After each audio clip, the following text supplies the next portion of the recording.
Hello, media giants. I got a problem with my television today. I have a 70-inch sharp Aquos LED TV. You see that line in the screen? See it?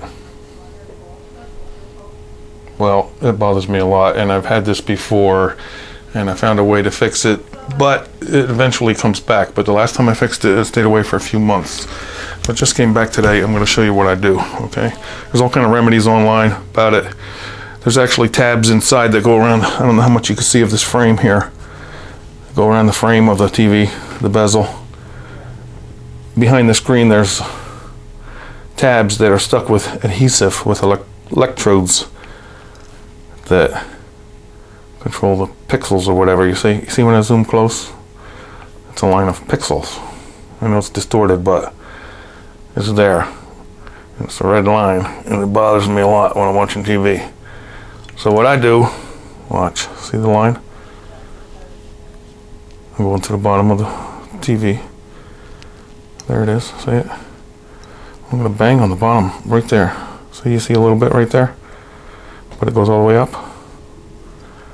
I'm gonna bang on the bottom of that bezel with my fist. I don't know if you can see it because it's kind of dark here. See where the line is? Just gonna bang on this plastic part, and it goes away. See how it went away? Did you see it? It's gone. Oh, but I know it might come back, and I don't want it to, but it's gone. See it? Doesn't that drive you crazy? I know I gotta buy a new TV soon, and I don't want to. And what do you do with this one? Throw it away? You can't throw it away. It's a 70-inch, and look how good it works, really. It's on pause now, so on some kind of show. Anyway, that upsets me somewhat, but it's a quick fix, and like I said last time, it lasted for a few months. Just bang on that frame down there, or at the top. Okay, hope that helped you. Somebody send me a 75-inch Sony. I want to try that one out, all right? I'll talk to you soon. Have a good day. Please subscribe.